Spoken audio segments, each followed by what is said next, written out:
Well, hi there, and welcome along to irishracing.com. I'm your host, Ed Quigley, and you join us for a Cheltenham Eyecatchers series, the start of a special in the build-up to the big one at Prestbury Park itself, just over a month away now. We're going to be looking at the obvious, the not-so-obvious, a few eye-catchers. Someone who's always catching the eye, I think it's fair to say, is the erudite Donn McClean, who joins me as a special guest for this series. Good afternoon / morning, Don.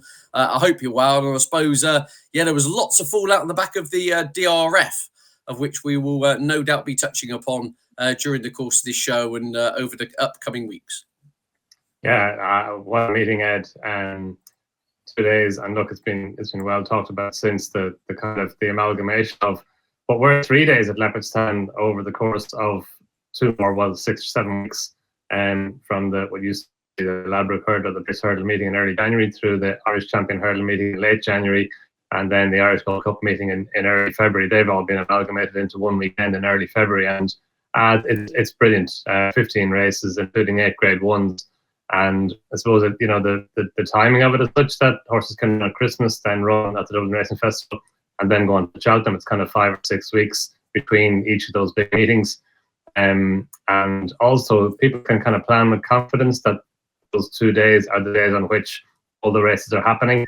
And, obviously it's a split 4 Grade 1s on the Saturday, 4 Grade 1s on the Sunday. But now, brilliant meeting this year.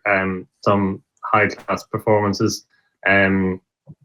I suppose what struck me most was the atmosphere around the place, especially the Saturday with Galloping Deschamps. It was kind of special to be there and see him doing what he did, seeing the reception that he got, the way that people appreciated him. Like, he was a 2-to-1 on shot. I'm sure maybe people backed him, and maybe I kind of think that if people backed him, they backed him because they wanted to be part of it. They wanted to. It wasn't like a money-making exercise. It was more to say that you backed him or to cheer him home with a vested interest, or to have some kind of an ownership of him. But when he came back into the winners' enclosure, himself and Paul Townend and even Willie Mullins, what it meant to them and Audrey Turley, it was brilliant. And it's great to see a horse like him getting the accolade that he deserved to get.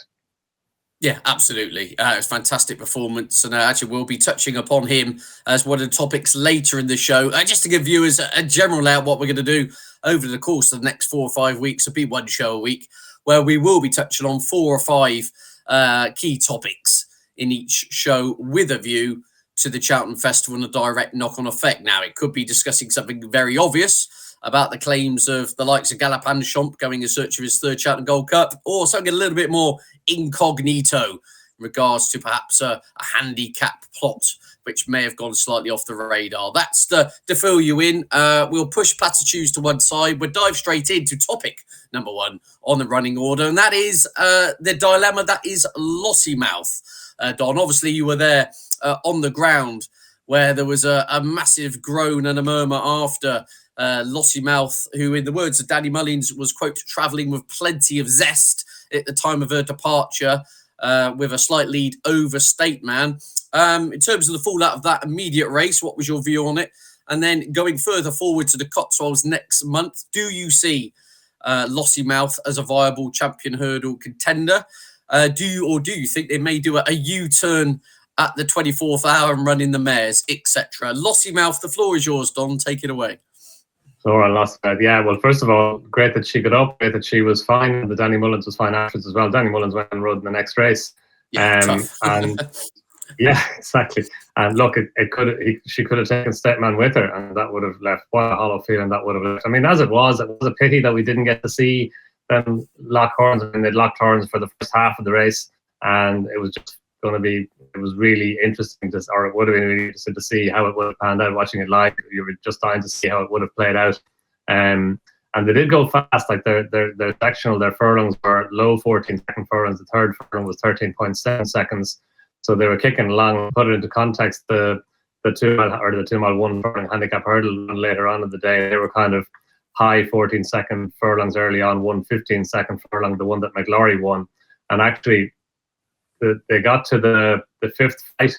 Stateman and Lossiemouth did one before Lossiemouth fell in a time that was about 7 seconds faster than the time that they got to the same height of hurdles in the 2 mile or in the 2 mile 1 furlong handicap hurdle run over the same course and distance. So it just shows you how fast they were going. They were 7 seconds ahead, from the first flight to the 5th flight, 7 seconds of a difference. So they were really trapping. And look, we didn't learn a huge amount. Paul Townend seemed to think that State Man was definitely, if not back to his brilliant best, definitely not far off it and maybe getting there. And Lossiemouth, I think Willie said yesterday that he's not really veering away from the champion hurdle plan. He says he's been training her for the champion hurdle for 2 years now, that was always the plan, to go champion hurdle. And hopefully she stays on that route. It's just a shame that we didn't get to see how it would have developed. We'll never know, but it obviously would have been very informative to see how the race would have ended. As it is, we're still in the dark as to their comparative abilities. And interesting that Paul Townend selected State Man, the market selected Lossiemouth, getting £7. So we still don't know who was right. But no, I'd say that she'll kick on now and go for the champion hurdle. Right, interesting. Just to knuckle a bit more down on those sectionals. Obviously, Lossiemouth tipped up.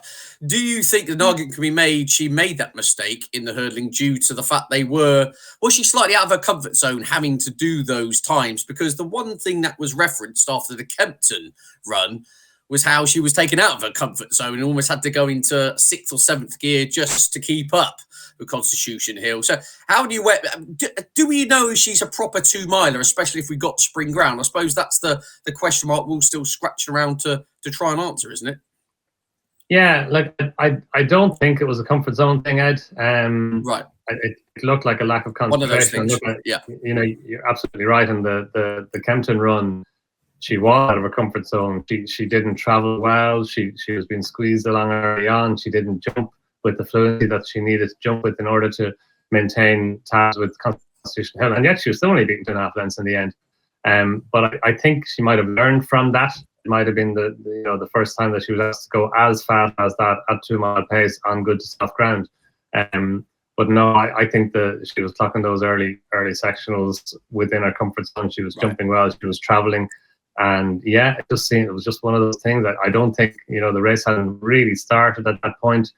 I think she was traveling along within herself for Dan Mullins, and just one of those things, maybe some concentration or whatever.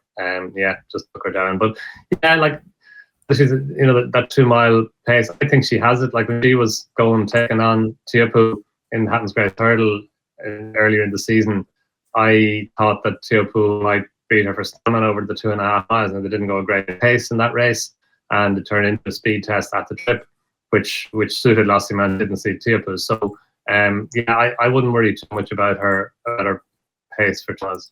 Right. And finally, on this topic, if I could offer you a free bet on State Man at 7-1 or Lossiemouth at 5-1 for the champion hurdle, which way would you be siding?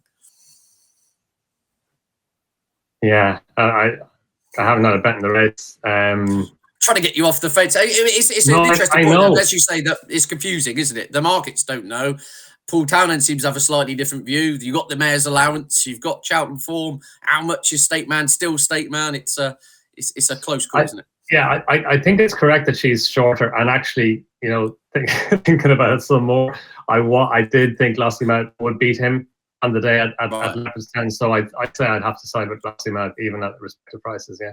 Yeah, I would be too. I just think there's perhaps slight more upside, despite the fact things have gone slightly west for her this season. Right, brilliant. Topic number 2, essentially, the Arkle, working backwards. A race which I don't think, it wouldn't be probably out of order for me to say. This is turning into about, it's going to be 5 or 6 runners, perhaps max on the day. Realistically, a 2-runner / 3-runner race on ratings, isn't it? With Sagino and Majborough flying the flag either side of the Irish Sea. Obviously, Lodu Sud has been very good at the time of recording. He's due to run in the Kingmaker at odds of 1-6 or something at Warwick on Saturday.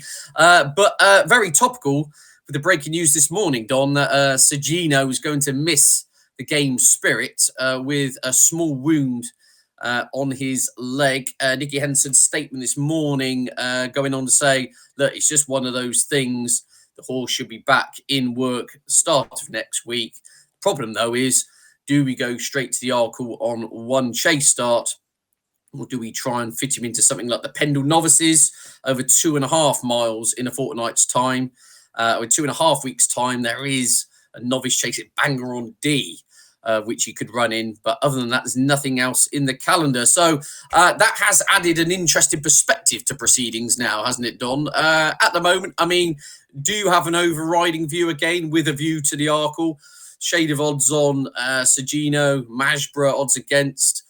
Performance from Masborough at the DRF, pretty impressive, in spite, I think it'd be fair to say, a few, let's call them blemishes in the jumping department, not as polished, perhaps, as Sergino was against Ballyburn in that department.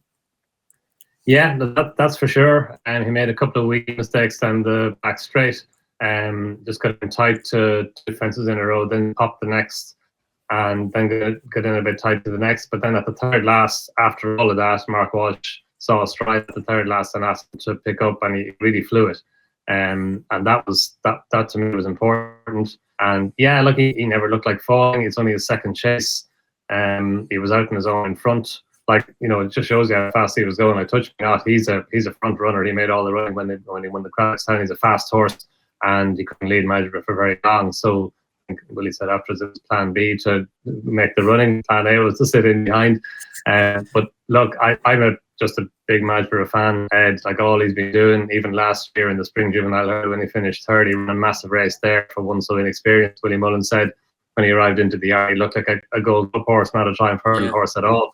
And he still managed to win a Triumph Hurdle. When he won the beginner's chase at Fairyhouse, I suppose that form doesn't look as strong now as it did then. He beat Tully Hill and Engine Master, who were both beaten by Mr. Giff next time back at Fairyhouse. But it was the way that he did it and the way that he jumped. He did jump a bit to his left at Fairyhouse, and he jumped a bit to his left again at Leopardstown there on Saturday. And that, you know, when they're going around the outside a lot on Saturday and Sunday over the weekend at Leopardstown. So jumping to your left, that's not probably a help to him. But it's not going to be a hindrance at Cheltenham, especially on goodish ground or good to soft ground. So that's not a negative. There's every chance he'll improve again. But it is fascinating. Hopefully Sergino's okay. Like, I'm sure it's not ideal, obviously, for Sergino. He's missing the game spirit, which was his intended kind of stepping stone towards Cheltenham. And he's only had one chase. And now it was he didn't look like he needed much jumping practice in that one chase, did he?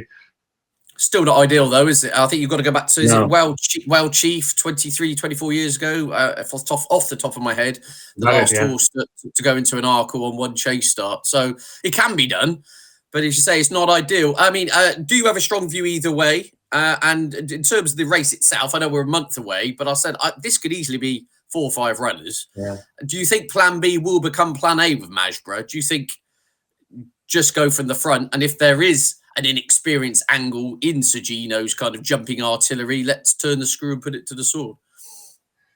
I think Masborough proved on Saturday that he could be ridden like that. He doesn't have to get a lead, and he is fast, and he's a strong traveller. So I'm sure, like, ideally, you get a lead.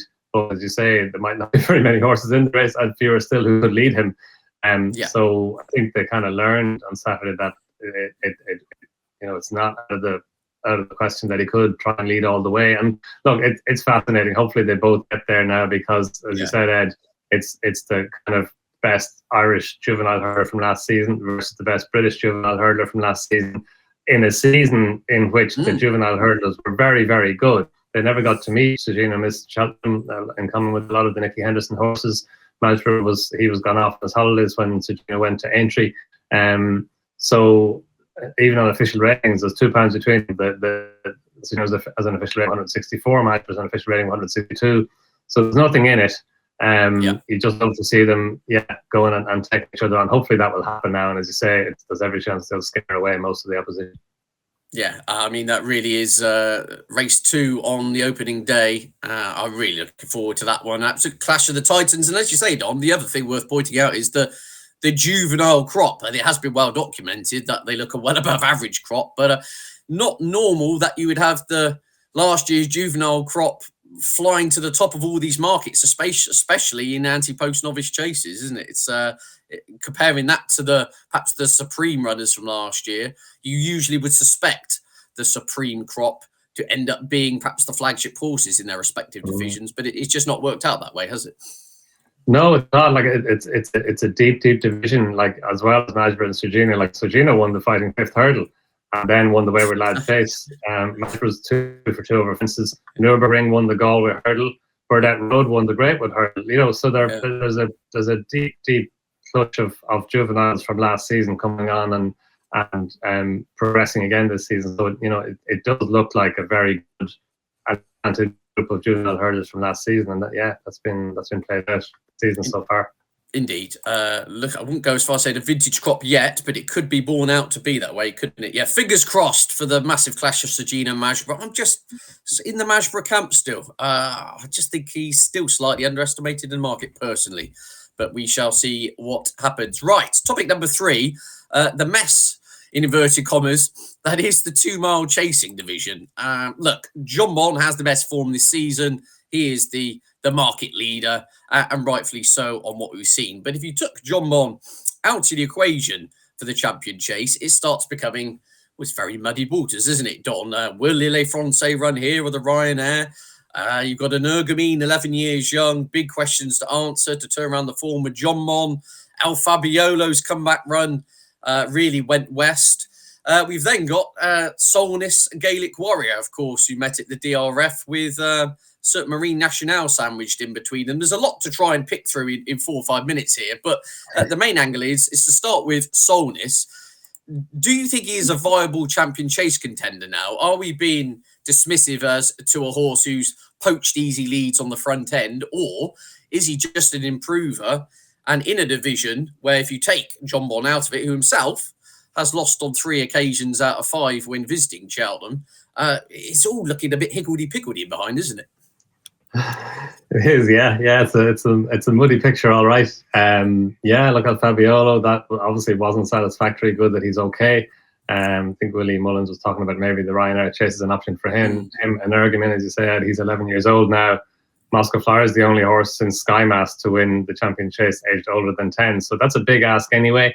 And there's 2 champion chase wins. Brilliant that they were on easy ground. So maybe on soft ground that would give him a chance. But I think an Ergamin is going to need soft ground this year if he's going to be a player again.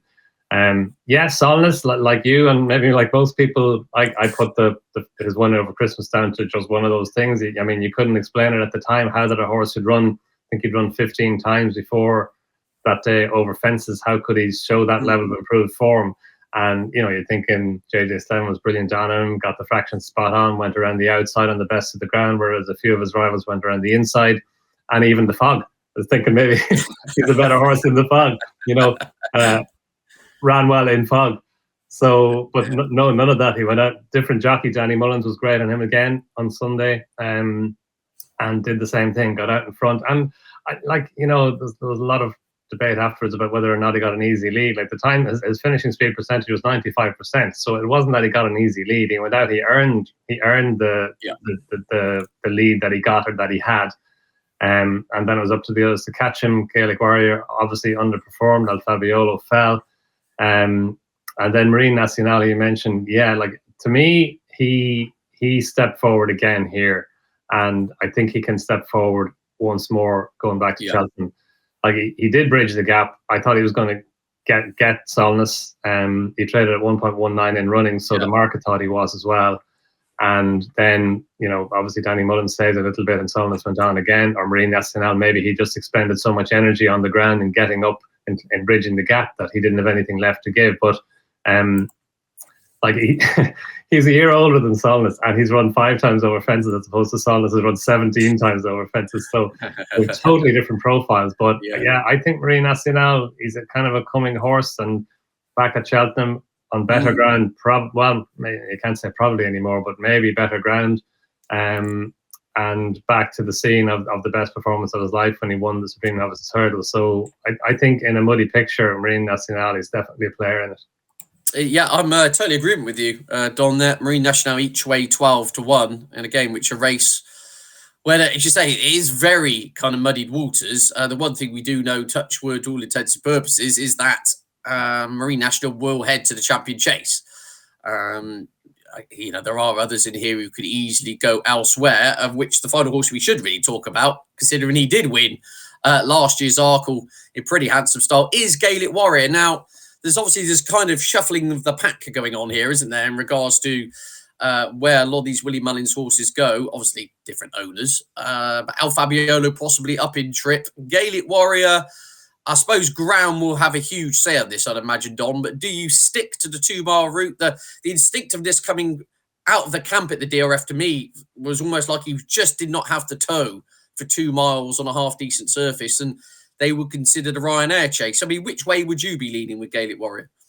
Yeah, I think you've hit the nail on the head there, Ed, with the ground. I think on soft ground, that will definitely give him a chance in a Champion Chase. On fast ground, though, like he really couldn't travel with the pace. He got left behind at the pace there that Solness was setting on Sunday. So yeah, I think a late call.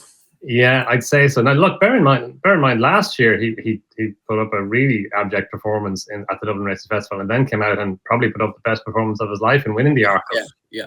Obviously over the Champion Chase course and distance, albeit on soft ground. So, I definitely wouldn't write him off. There is precedent there for him bouncing back in exactly these circumstances. But yeah, I do think that soft ground might be important to him if he's going to be a Champion Chase contender.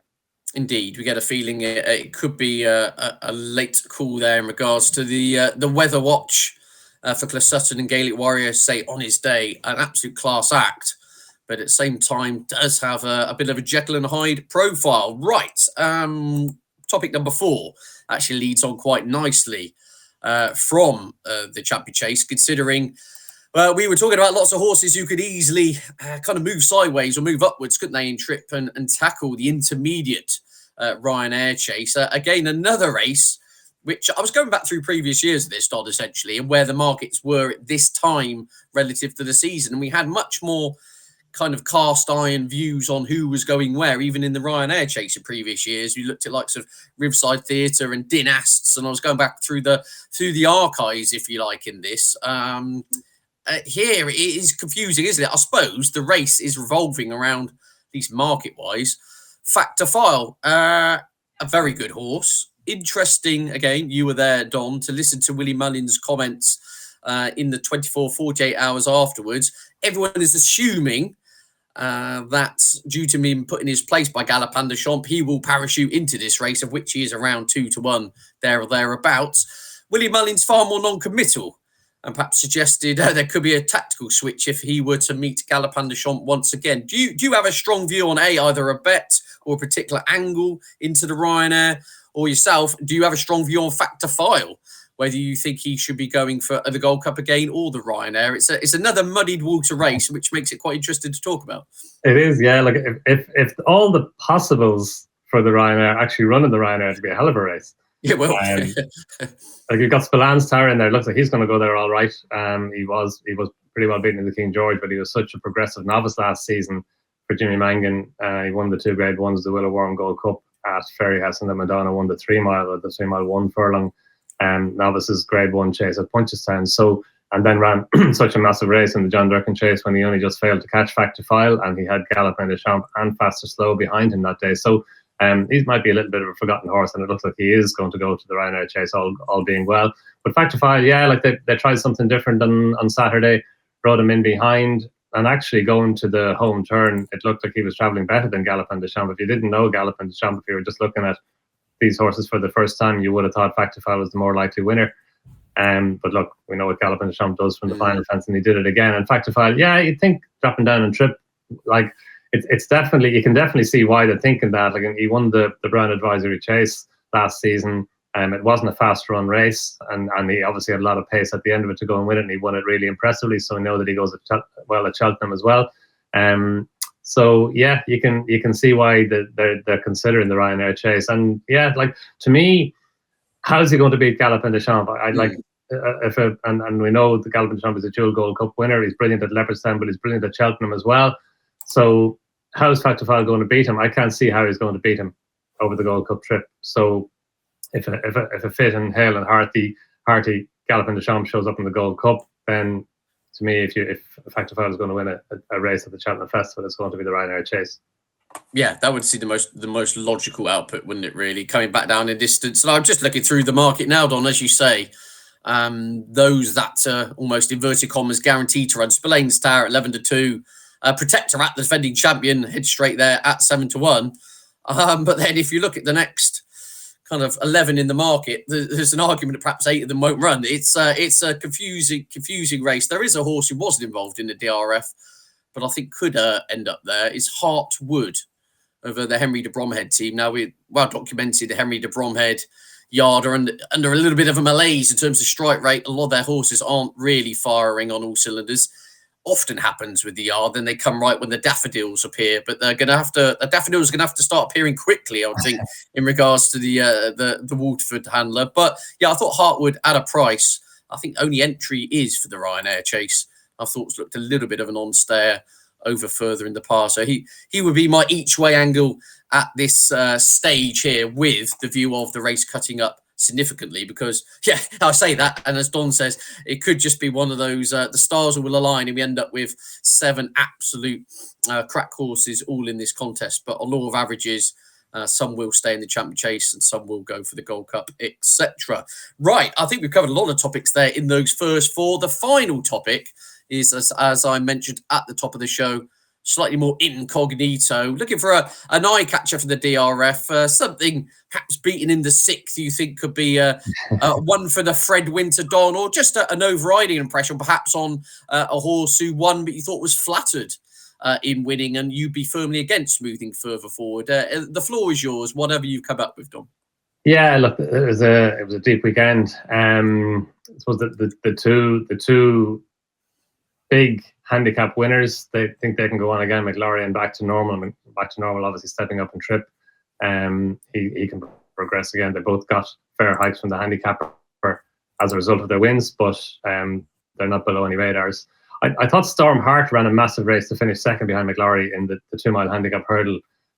He's from that group of juvenile hurdles last season. He kept very good company last season. Like he was second behind Cargese in the spring juvenile hurdle. He had Malford behind him in third that day. He was sent off as favourite for the Triumph hurdle.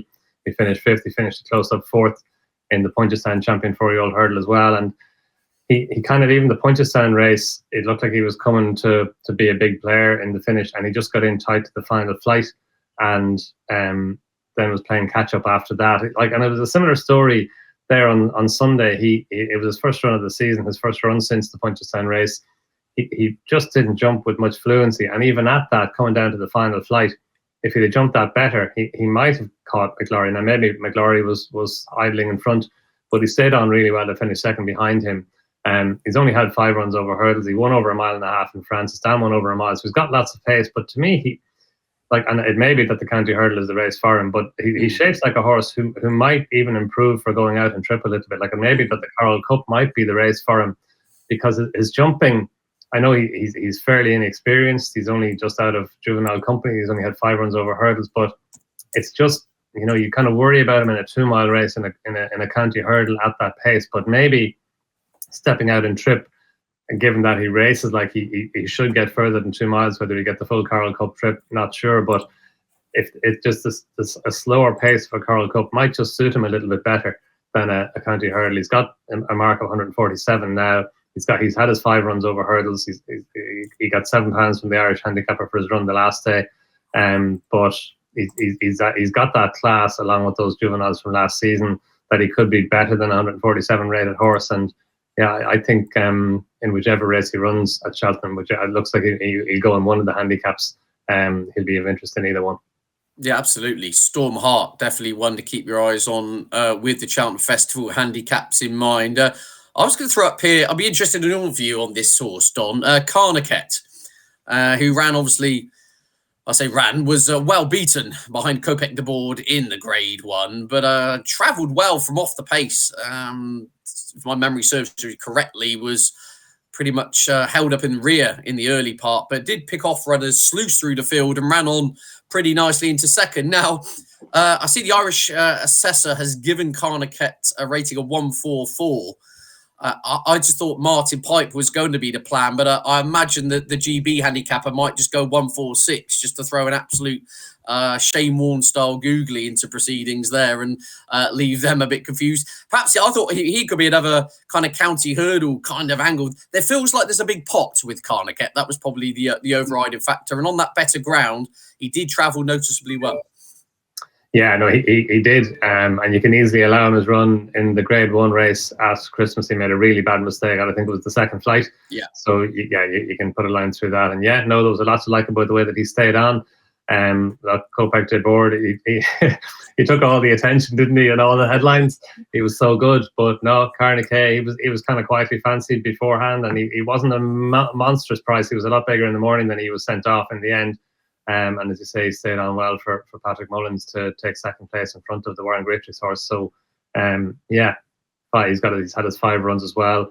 Yeah, fully agree. The 144 mark, he'll definitely get a couple of pounds on that. So it won't be a Martin Pipe horse, but maybe a county hurdle for him and a Coral Cup for Stormheart, something like that. That'd be good. We've got it all sussed. It's very easy this game, isn't it? Yeah, absolutely. But yeah, that is 2 for the notebooks in regards to the Cheltenham Festival. So I think that's pretty much covered all bases for today's show, Don. Thank you very much for your input. Lots for you viewers at home to take note of. And in regards to your next week, quickly, Don, are you here, there, everywhere?